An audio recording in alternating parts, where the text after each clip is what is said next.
నమస్తే అండి, welcome to our channel. మనతో ఈరోజు sun spiritual society founder Vikramaditya గారు ఉన్నారు. నమస్తే సార్. సూర్యసుంతలి. ఈ మధ్య యూట్యూబ్లో చూస్తున్నాము, రేణుకాని అంటే రేణుకా ఎల్లమ్మ నాకు వస్తుంది అని చెప్పేసి ఒక సౌందర్య అనే అమ్మాయి ఇట్లా ఊగిపోవడము, ఇంకొక అమ్మాయి ఏమో నాగరాణి అని నాకు పాము వస్తుంది, నేను గత జన్మలో పాము అని.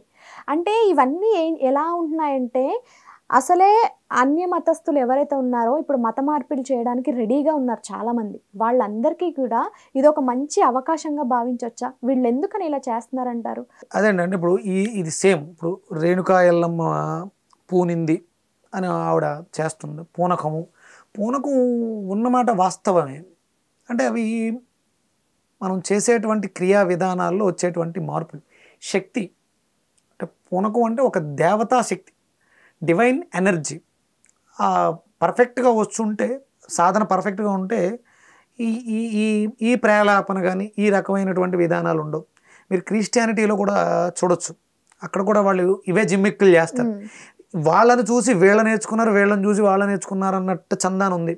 వీళ్ళిద్దరూ కూడా అంటే ఇక్కడ సెలబ్రిటీ అవ్వటానికి, న్యూస్లో నిలబడటానికి మనం చేసేటువంటి ట్రిక్స్. అంటే రేణుకా ఎల్లమ్మకి ఇంకేం పని లేదమ్మా, ఈవిడ మీదకు పూనేసి ఈవిడ దగ్గరకు వచ్చి, అంటే మిగతా వాళ్ళు ఎవరు ఇప్పుడు వాళ్ళు చెప్తుంటారు యేసు ప్రభు నాకు కనపడ్డాడు అని. అంటే కనపడిన వాళ్ళందరూ ఎదవలు, ఒరిజినల్ క్రిస్టియన్స్, మంచి క్రిస్టియన్స్ కాదు.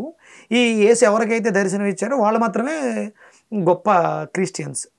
అలాగే రేణుకా ఎల్లమ్మని చాలామంది పూజిస్తూ ఉంటారు. ఈవిడ మీదకే వచ్చింది, ఏంటి ఈవిడ స్పెషల్ ఏం పోనీ వచ్చింది, ఆవిడకి ఏం మంచి జరిగింది?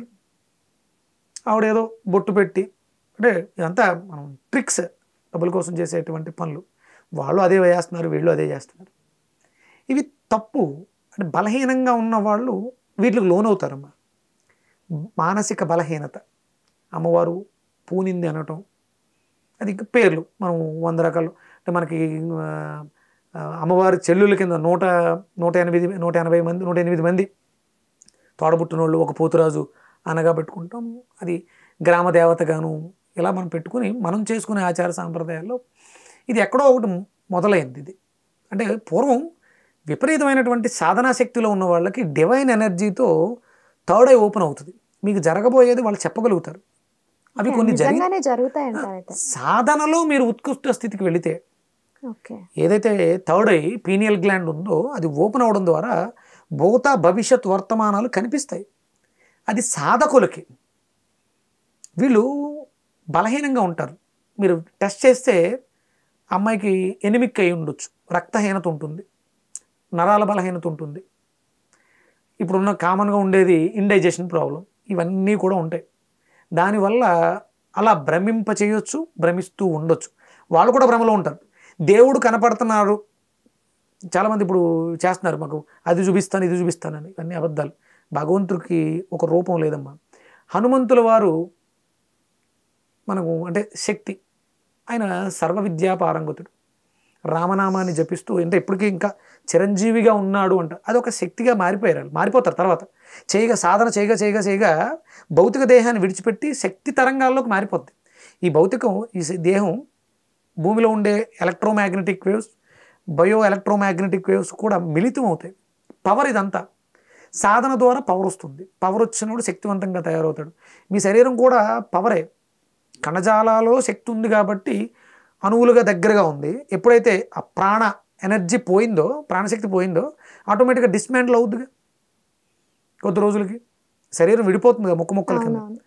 ఇది కూడా అంతే. పవర్ బలహీనంగా ఉన్నవాళ్ళు ఆ పవర్ని తట్టుకోలేక నిజంగా అయితే పడిపోతారు, పెయింట్ అయిపోతారు. ఒక దేవాలయానికి వెళ్తే అక్కడ ఉన్నటువంటి ఎనర్జీ తట్టుకోలేకపోతే మన శరీరంలో చక్రాలతో శరీరం నడుస్తూ ఉంటుంది, 7 చక్రాలతో. అంటే ప్రధానమైనటువంటివి 7, మైనర్గా ఒక 4 ఉంటాయి. ఓవరాల్గా 365 చక్రాలు ఉంటాయి శరీరం అంతా కూడా. ఇవి ప్రకృతిలో ఉండే ఎనర్జీని తిరుగుతూ రిసీవ్ చేసుకుంటూ ఉంటాయి. ఎప్పుడైతే అది ఎక్కువ తక్కువలు జరిగినాయో ఇలాంటివన్నీ వస్తాయి. బలహీనంగా ఉన్న వాళ్ళు ఎక్కువ లోనవుతుంటారు, అంటే ఊపేస్తూ ఉంటారు. కొన్ని నిజాలు ఉంటాయి, కొన్ని నటనలు ఉంటాయి.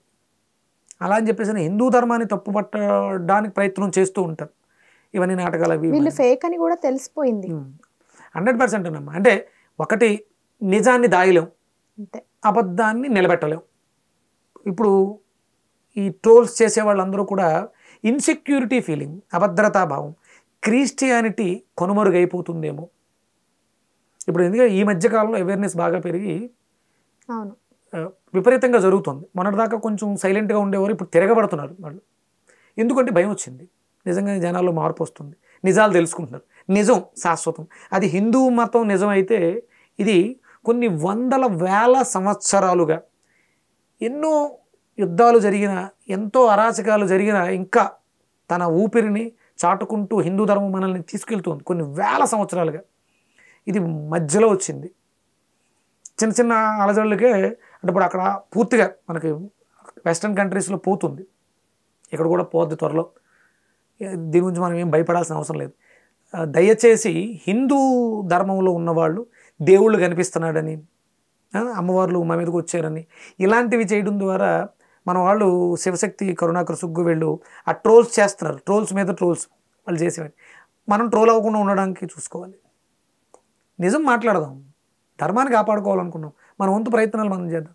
రేణుకాళ్ళమ్మ కల్పించింది, ఏమిచ్చింది, ఆవిడతో చెప్పి మిగతా అన్య ధర్మాల్లో వాళ్ళని, లేకపోతే మనకు అన్యాయం చేసే వాళ్ళని చంపేమని చంపేస్తుంది కాదు కదా.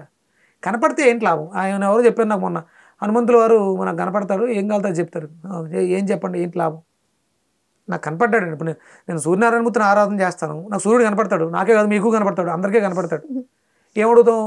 నేను సూర్యుడిలో ఉంటే, విటమిన్ డి ఉంటే ఆరోగ్యంగా ఉంటాను.